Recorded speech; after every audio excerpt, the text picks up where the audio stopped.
டிஎம்கேவை பொறுத்த வரைக்குமே அவங்க வந்தாங்க அப்படின்னாலே முழுக்க முழுக்க தனியார் மயமாக்கிடுவோம். நம்மளோட 10வது தலைமுறைக்கு சொத்து சேர்க்கிற வேலையை மட்டும்தான் டிஎம்கேல இருக்கவங்க பார்ப்பாங்களே தவிர மக்களுக்கு எது நல்லதோ அதை பார்க்கறது கிடையாது. போன எலெக்ஷன்ல அவங்க கொடுத்த அறிக்கையிலேயே 153வது வரிசையில வந்து சொல்லியிருக்காங்க, இந்த மாதிரி நம்ம துப்புரவு தொழிலாளர்கள் வந்து 10 வருஷத்துக்கு மேல வேலை பார்த்துருந்தோம் அப்படின்னா அவங்கள பணி நிரந்தரம் பண்றோம் அப்படின்னு சொல்லியிருக்காங்க. ஆனா அதுக்கான வேலைகளை இந்த 5 வருஷம் முடிய போகுது, இன்னமும் நீங்க பண்ணல. மக்கள் இப்ப கேள்வி கேட்கறாங்க, அதுக்கும் பதில் சொல்ல உங்களால முடியல.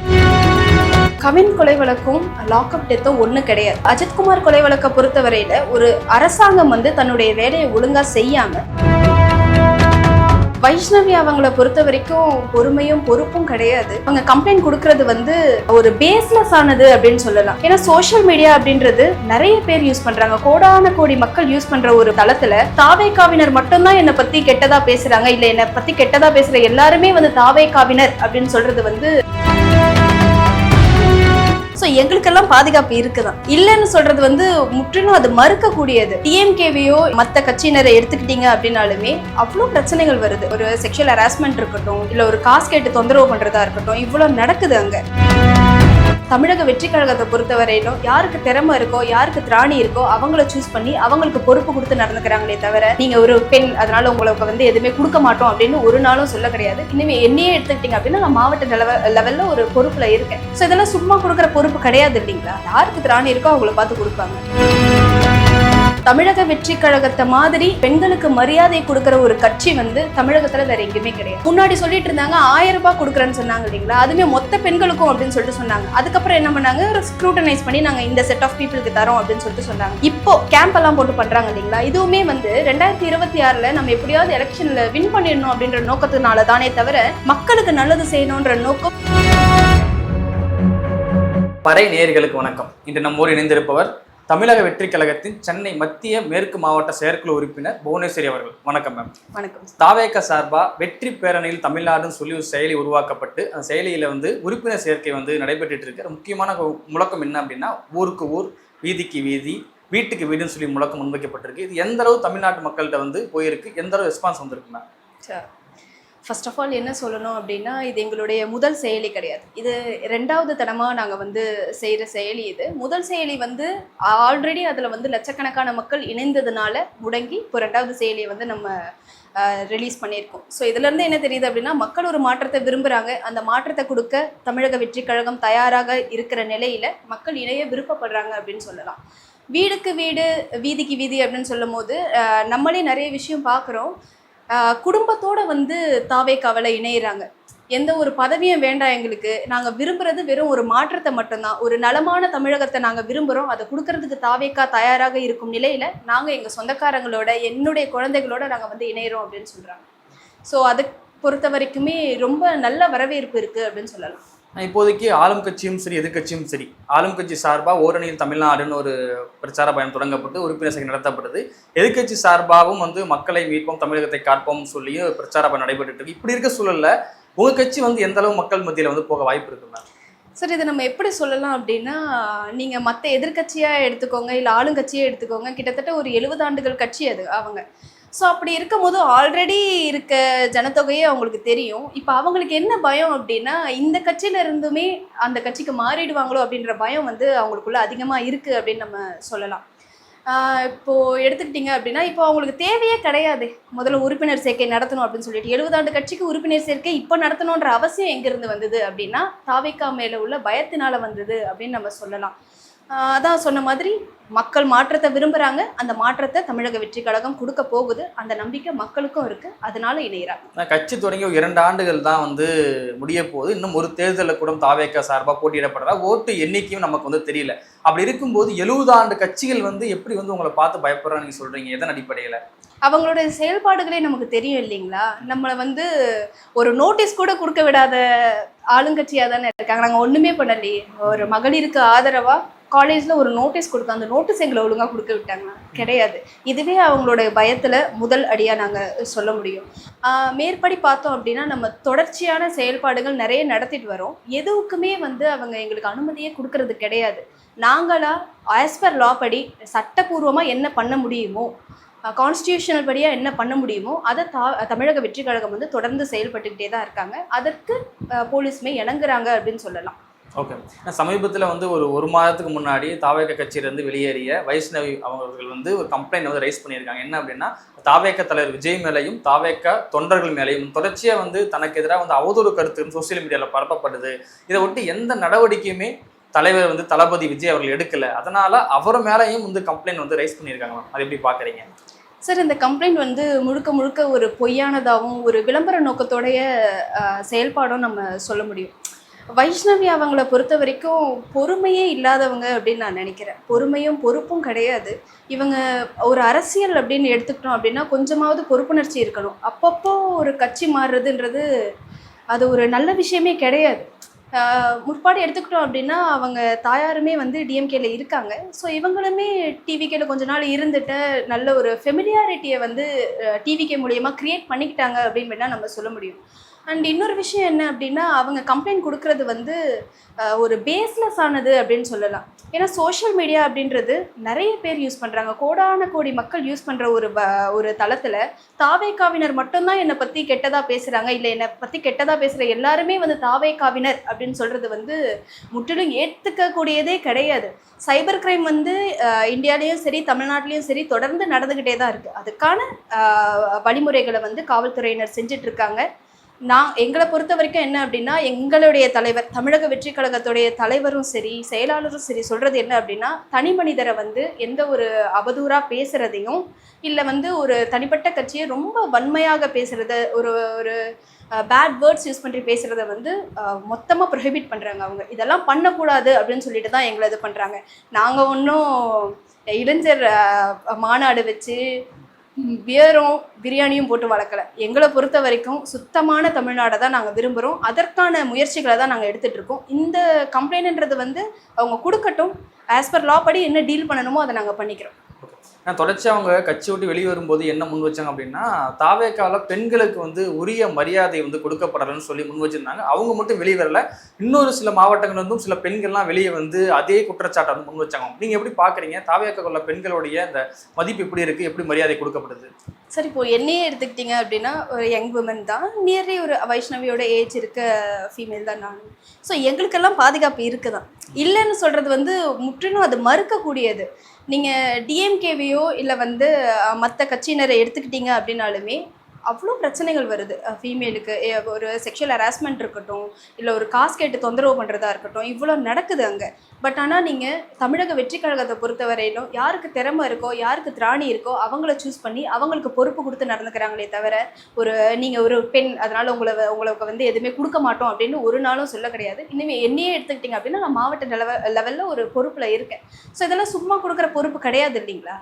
யாருக்கு திராணி இருக்கோ அவங்கள பார்த்து கொடுப்பாங்க. இவங்க பொறுமை இல்லாமல் போனது தான் காரணமே தவிர இது நம்ம ஒன்றும் சொல்ல முடியாது. இப்போ ஒரு பியூர் அண்ட் பியூராக ஒரு ஃபெமிலியாரிட்டி பேஸ்லேயே நடந்துக்கிறாங்க அப்படின்னு சொல்லலாம். கூடுதலாக அந்த பேட்டியிலே அவங்க என்ன சொல்கிறாங்க அப்படின்னா, பெரியார் என்ன சொல்லியிருக்காரு அப்படின்னா, பெண்கள் கையில் இருக்கக்கூடிய கரண்டியை பிடிங்கிட்டு வந்து புத்தகத்தை கொடுங்கன்னு சொல்லி பெரியார் சொன்னார். ஆனால் தாவேக்கா வந்து மீண்டும் பெண்கள் கையில் வந்து கரண்டியை கொடுக்குற வேலையை வந்து செய்கிறாங்கன்னு சொல்லி ஒரு குற்றச்சாட்டை முன் வச்சிருக்காங்க. தாவேக்கால உரிய வந்து மரியாதை அதுக்கான பதவி வந்து கொடுக்கப்படுதா பெண்களுக்கு? கண்டிப்பாக சார், நிஜமாக சொல்கிறேன்.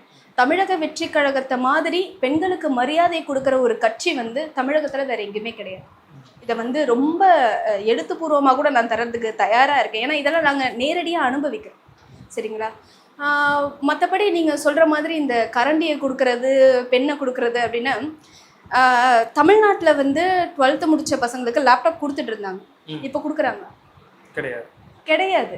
முற்றிலுமான ஒரு பெண்ணை அடிமைப்படுத்துகிற விஷயங்களை வந்து யார் பார்க்குறா அப்படின்னா டிஎம்கே வந்து பார்க்குறாங்க. இதை முன்னாடி சொல்லிட்டு இருந்தாங்க 1000 ரூபாய் கொடுக்குறேன்னு சொன்னாங்க இல்லைங்களா? அதுவுமே மொத்த பெண்களுக்கும் அப்படின்னு சொல்லிட்டு சொன்னாங்க. அதுக்கப்புறம் என்ன பண்ணாங்க, ஒரு ஸ்க்ரூட்டனைஸ் பண்ணி நாங்கள் இந்த செட் ஆஃப் பீப்புளுக்கு தரோம் அப்படின்னு சொல்லிட்டு சொன்னாங்க. இப்போது இந்த கேம்பெல்லாம் போட்டு பண்ணுறாங்க இல்லைங்களா? இதுவுமே வந்து 2026 நம்ம எப்படியாவது எலெக்ஷனில் வின் பண்ணிடணும் அப்படின்ற நோக்கத்தினால தானே தவிர மக்களுக்கு நல்லது செய்யணுன்ற நோக்கம் துளியும் டிஎம்கே கிடையவே கிடையாது அப்படின்னு சொல்லுவாங்க. நீங்கள் டிஎம்கே பற்றி சொல்லும்போது பெண்களை அடிமையாக்குறேன்னு சொன்னீங்க இல்லையா? ஆனால் அவங்க மகளிர் உரிமை தொகைன்னு கொடுக்குறாங்க, பெண்களுக்கு இலவச பேருந்து பயணம் இருக்குது, கல்லூரி முடிச்சுட்டு பள்ளி முடிச்சுட்டு வெளியே வர பெண்களுக்கு வந்து தமிழ் புதவின்னு சொல்லி வந்து திட்டம் இருக்குது. அப்புறம் வேலைக்கு வர பெண்களுக்கு வந்து அந்த மகளிர் விடுதி தோழி விடுதியெல்லாம் செஞ்சு கொடுக்குறாங்கல்ல மேம், இதில் பெண்களுக்கான முன்னெடுப்பாக நீங்கள் பார்க்கலையா? எந்த அளவுக்கு அதெல்லாம் வந்து செயல்படுதுன்னு போய் நம்ம முதல்ல பார்க்கணும் இல்லைங்களா? ஸோ இந்த மாதிரி உதவித்தொகையுமே வந்து அரசாங்கம் ஒரு மகளிருக்கு கொடுக்கறது அப்படின்னு சொல்லும் போது இது தனிப்பட்ட ஒரு இதுவாக சொல்ல முடியாது. டிஎம்கே தான் பண்ணுறாங்க அப்படின்னு சொல்ல முடியாது. ஆனால் அந்த கட்சியில் இருக்க சில பிரமுகர்களே எடுத்துக்கோங்க, ஒரு எம்எல்ஏவை எடுத்துக்கோங்க, என்ன சொல்கிறாங்க, அதை நாங்கள் ஓசியில் கொடுத்தோம், நாங்கள் ஃப்ரீயாக கொடுத்தோம். யார் காசை கொடுக்குறீங்க? எந்த மாதிரியான வார்த்தைகள் இதெல்லாம்? பெரியாரே தானே நீங்கள் யாரை ஃபாலோ பண்ணுறீங்க அப்படின்னா பெரியாரை ஃபாலோ பண்ணுறீங்க. பெரியார் சுயமரியாதையை சொல்கிறார். இது ஒரு சுயமரியாதைக்கான விஷயமா நீங்கள் பேசுகிறீங்களா? அப்படின்னும் போது அவங்க அதை பண்ணுறாங்கன்னு நம்ம ஒத்துக்க முடியாது. அவங்களோட நோக்கம் முழுக்க முழுக்க எப்படியாவது ஓட் வாங்கிடணும், மக்களை வந்து ஏமாத்திரலாம் அப்படின்ற நோக்கத்தோடையே செயல்படுறாங்களே தவிர, இந்த 5 ஆண்டு காலம் நடத்திட்டு இருக்காங்க. இப்போது 4 வருஷம் ஆகுது, 5ஆவது வருஷம் நடந்துட்டு இருக்குன்னு வச்சுக்கோங்க. முன்னாடியெல்லாம் பண்ணவே இல்லையே நீங்கள். இப்போ அவசரமாக பண்ணுறதுக்கான காரணம் என்ன அப்படின்னா தமிழக வெற்றி கழகத்தின் மேலே இருக்க பயம்தான்னு சொல்லலாம். ஏன்னா பெண்களுக்கு வந்து முக்கியத்துவம் கொடுக்கக்கூடிய அரசா டிஎம்கே அரசு இருக்குன்னு சொல்லிக்கிட்டு இருந்தாலும் தூய்மை பணியாளர்கள் அதிகப்படியான பெண்கள் தான் அதிகப்படியான வேலையை செய்கிறாங்க. நீங்கள் தூய்மை பணியாளர்கள் வந்து 6 நாட்களுக்கு மேலே வந்து போராடிட்டு இருக்காங்க மேம், அதை எப்படி பார்க்குறீங்க? அதுதான் நான் சொன்னேன் இல்லைங்களா, இவங்க வந்து டிஎம்கேவை பொறுத்த வரைக்குமே அவங்க வந்தாங்க அப்படின்னாலே முழுக்க முழுக்க தனியார் மயமாக்கி விடுவாங்க. எவ்வளோக்கு எவ்வளோ நம்மளால் முடியுமோ அவ்வளோக்கு அவ்வளோ விற்று காசு எடுத்துகிட்டு போகலாம். அவங்க தலைமுறையை, நம்மளோட 10வது தலைமுறைக்கு சொத்து சேர்க்குற வேலையை மட்டும்தான் டிஎம்கேல இருக்கவங்க பார்ப்பாங்களே தவிர மக்களுக்கு எது நல்லதோ அதை பார்க்குறது கிடையாது.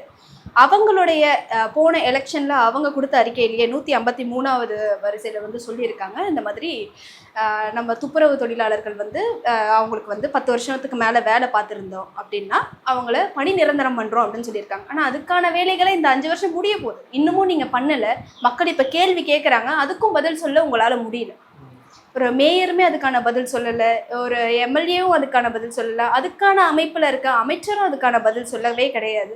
ஸோ இது எப்படி சொல்லலாம் அப்படின்னா அவங்களோட ரெஸ்பான்சிபிலிட்டியவே அவங்க இழந்துட்டு ஒரு பேருக்காக ஒரு பதவியில் இருக்காங்க அப்படின்றது மாதிரி இருக்குது. ஓகே, சமீபத்தில் வந்து லாக்அப் டெத்தான அஜித் குமார் மரணத்துக்கு தாவேக சார்பு தலைவர் வந்து விஜய் நேரடியாக வீட்டுக்கு போனார், ஆறுதல் சொன்னார். அதை கண்டித்து கூட சென்னையில் வந்து மிகப்பெரிய ஆர்ப்பாட்டம் வந்து நடத்தப்பட்டது. அதில் விஜய் அவர்களும் நேரடியாக வந்து களத்துக்கு வந்திருந்தார்.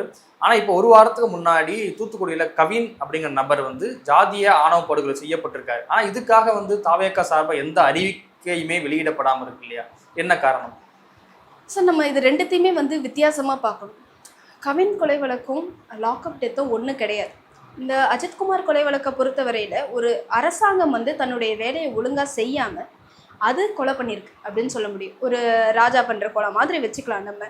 ஸோ அரசாங்கமே ஒரு கொலைக்கு வந்து உறுதுணையாக இருக்கும் போது அதை கண்டித்து போராட வேண்டியது ரொம்ப ரொம்ப முக்கியமானது ஒன்று. ஏன்னா அது சோஷியல் ஜஸ்டிஸும் உங்களுக்கு ஸ்பாயில் ஆகுது, எல்லாமே உங்களுக்கு ஸ்பாயில் ஆகும்போது அது கேட்க முடியும்.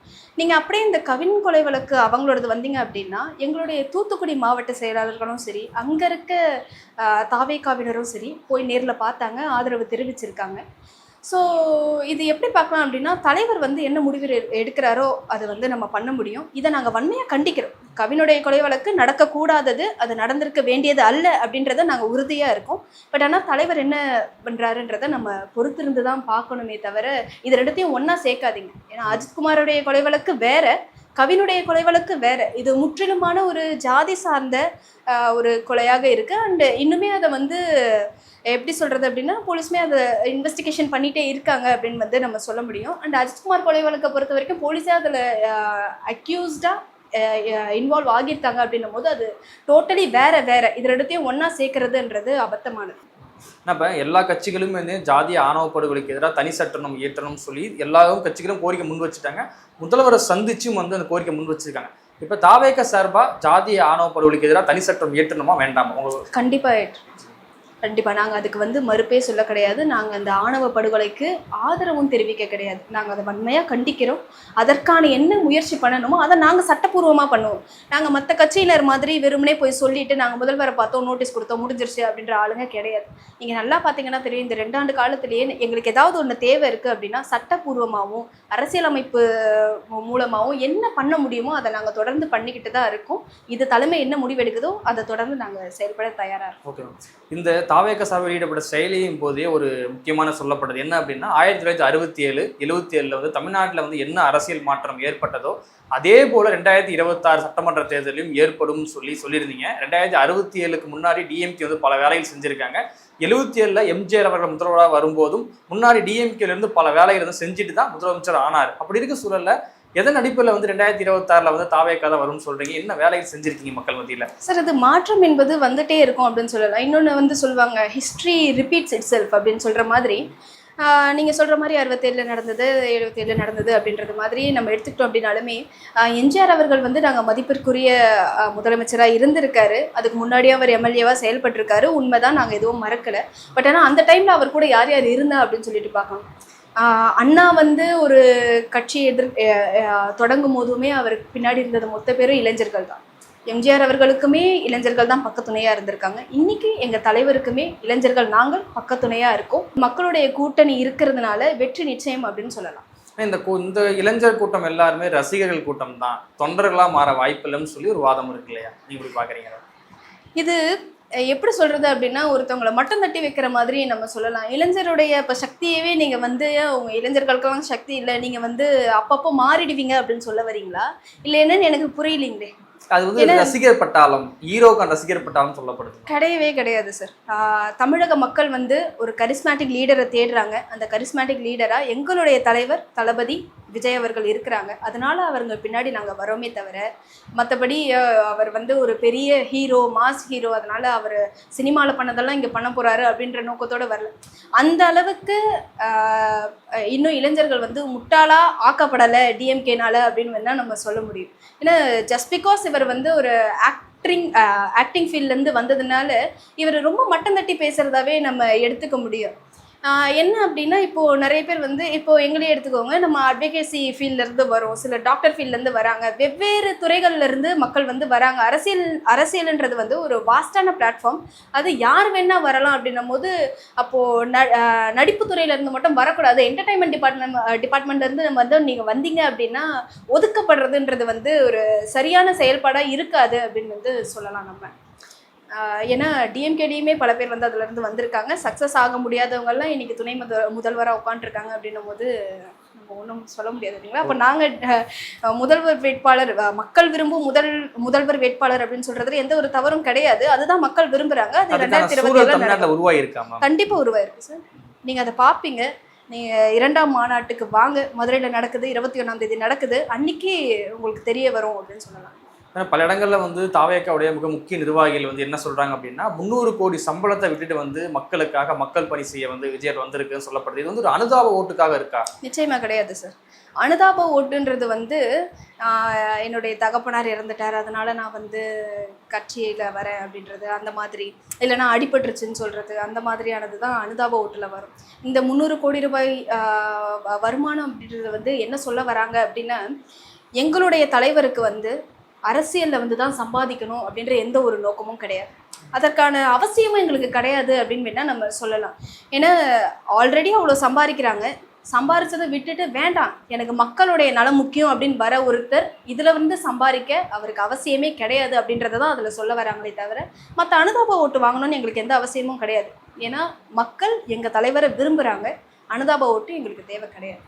கூடுதலாக ஒரு குற்றச்சாட்டு வந்து முன்வைக்கப்படுது. என்ன அப்படின்னா, இதுவரைக்கும் கட்சி துறை 2 ஆண்டுகள் ஆன பிறகும் இன்னும் வந்து ஏன் விஜய் அவர்கள் பத்திரிகையாளர் சந்திப்பே நடத்தலை, பத்திரிகையாளர் பார்த்து பயப்படுறாரா, ஏன் வந்து சந்திக்க மாட்டாரான்னு கேள்வி வைக்கப்படுதுன்னா எப்படி பார்க்குறீங்க சார்? இது என்ன சொல்லலாம் அப்படின்னா, முதல்ல என்ன சொன்னாங்க, விஜய் அவர்கள் வந்து எதுலேயுமே வர்றது கிடையாது, எதுலேயுமே கலந்துக்கிறது கிடையாது அப்படின்னு சொன்னாங்க. கலந்துக்கிட்டதுக்கப்புறம் சும்மா ஒரு பேருக்கு வந்து கலந்துக்கிறாரு, அவர் எதுவுமே சொல்ல மாட்டாரு அப்படின்னு சொல்லிட்டு சொன்னாங்க.